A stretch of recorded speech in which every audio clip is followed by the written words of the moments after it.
Assalamualaikum warahmatullahi wabarakatuh. Salam senja, salam traveling. Semoga kabar baik menyertai teman-teman traveler, teman-teman entrepreneur dimanapun berada di seluruh Indonesia. Malam hari ini, mumpung masih slow, masih segar waktunya, saya mau menyempatkan nonton film Ranah Tiga Warna yang diadaptasi dari novelnya Afu Adi, yang dari novel dipindah menjadi film. Jadi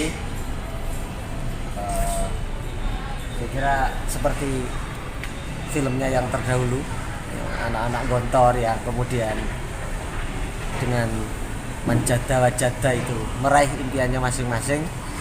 Nah, moga-moga ini menginspirasi seperti itu juga, melanjutkan kesuksesan film Adi sebelumnya. Dan ini kan musim liburan ya. Ini film ditayang mulai tanggal 30 Juni dan kira-kira 2-3 minggu liburan itu masih panjang. Maka saatnya Bapak Ibu dan keluarga mengajak adik-adik, mengajak anak-anak muda untuk nonton film yang inspiratif seperti itu, yang edukatif, yang memotivasi, yang memberi inspirasi untuk generasi muda, untuk anak-anak muda, untuk anak-anak kita, dan sebuah film yang memberikan value atau nilai yang bisa diserap untuk menjadikan anak-anak muda menjadi anak-anak muda yang punya visi, yang visioner, yang punya bayangan, impian, cita-cita di masa depan. Habis ini kita ulas seperti apa filmnya, apakah sebagus novelnya atau jauh lebih bagus ketika divisualkan. Itu dulu. Mari. Assalamualaikum warahmatullahi wabarakatuh.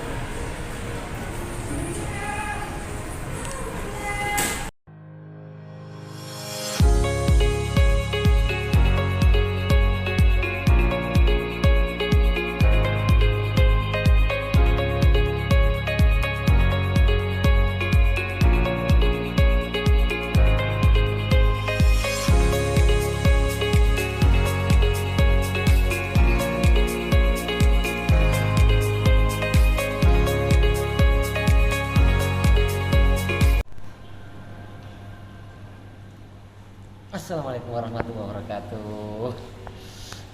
Pemirsa Travel Lebo dimanapun berada, tadi sudah kita tonton film bagus judulnya Ranah Tiga Warna yang diadaptasi dari novelnya Ahmad Fuadi. Dan ada beberapa catatan yang ingin saya sampaikan. Yang pertama, ini mumpung liburan, jadi Bapak Ibu yang punya anak masih pelajar, siswa atau santri terutama, juga anak-anak muda yang lain, ini recommended ditonton. Sangat edukatif, sangat menyentuh, dan juga memotivasi kita semua, terutama anak-anak muda, untuk bagaimana gigih, persisten, dan sabar untuk meraih mimpinya. Jadi ini ceritanya sebetulnya simpel sebetulnya. Ada santri yang namanya Ali Fikri, diperankan oleh Arbani Yazid, anak Maninjau, Minangkabau, Sumatera Barat, gitu ya. Seorang santri tapi punya impian bagaimana suatu saat nanti bisa kuliah di luar negeri sampai Amerika. Nah, problemnya karena dia anak pesantren, dia nggak punya ijazah SMA untuk melanjutkan kuliah. Akhirnya penyetaraan dulu dilalui.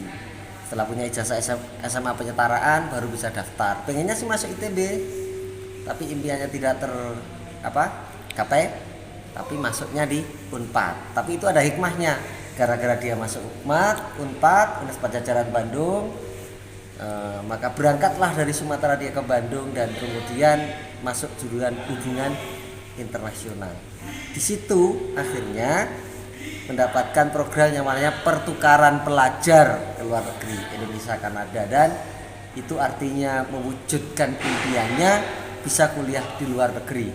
Karena dia kenapa bisa menjadi salah satu yang terpilih untuk program pertukaran pelajar itu, pertama karena dia punya kemampuan menulis yang diasah sejak masih di pesantren, dan itu terus dikembangkan. Tulisan-tulisannya banyak dibaca orang, dan itu menjadi kelebihan dia sebagai mahasiswa yang kemudian jadi poin tersendiri untuk dia ikut berangkat ke Kanada ya. Jadi yang kedua, value atau poin yang ingin sampaikan di film ini adalah terutama kepada anak-anak muda, jangan cepat menyerah. Tidak boleh, namanya pantang menyerah itu nggak ada. Kalau sudah punya tujuan harus diperjuangkan. Buktinya apa? Ali Fikri ini waktu berangkat ke Bandung baru kuliah beberapa semester, ayahnya meninggal. Saat meninggal itulah ayahnya berpesan di dalam pelukannya Alif itu, kamu jangan pernah putus sekolah, kamu jangan pernah putus untuk menggapai impianmu. Itu yang menjadi senjata seorang Ali Fikri. Meskipun sudah nggak punya ayah, ibunya pontang-panting membiayai adik-adiknya di Maninjo sana, dia kemudian berdagang, dijual beli pakaian di sela-sela kuliah, dia menulis di koran-koran untuk mendapatkan honor, dan itu tetap mengukuhkan dirinya untuk sampai lulus pertukaran pelajar, dan akhirnya betul-betul bisa sampai selain ke Kanada, dia sampai juga ke Washington DC di Amerika.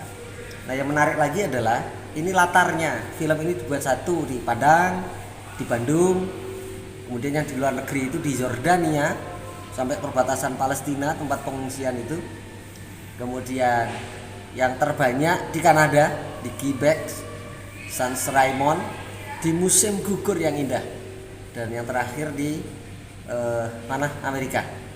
Kalau mau melihat suasana musim gugur yang indah, musim gugur yang dimana pohon-pohon menguning jatuh ke tanah, kemudian membuat bumi itu menjadi coklat rata, di film ini divisualisasikan dengan sangat indah. Film ini sangat indah secara visual.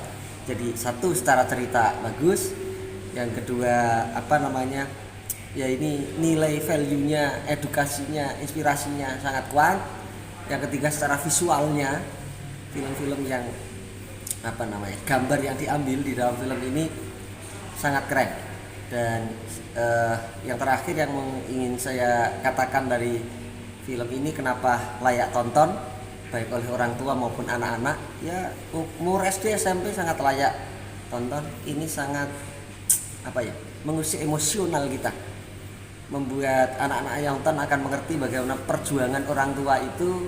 Yang penting anaknya bisa sekolah, dia bisa bekerja apa saja, bahkan menjual satu-satunya motor kesayangan, motor istimewa yang ikut berjuang mencari nafkah sejak lama.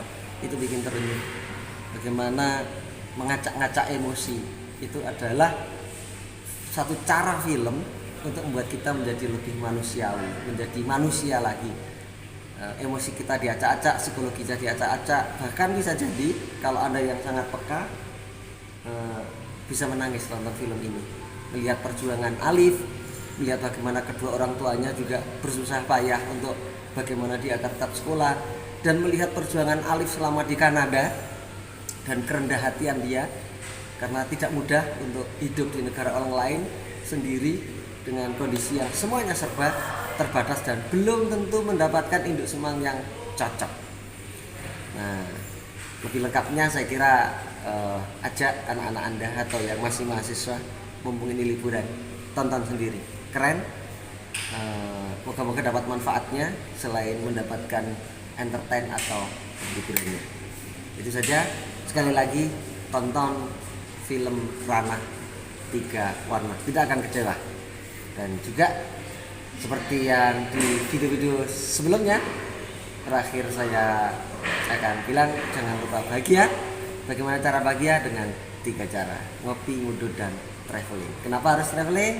Karena dengan traveling kita akan ketemu orang-orang baru, ketemu tempat-tempat yang baru, dan dengan itu kita akan bisa mendapatkan ilmu yang baru, kita mendapatkan inspirasi yang baru, dan kita bisa mendapatkan hikmah-hikmah kehidupan yang baru. Salam senja untuk semuanya, sukses selalu.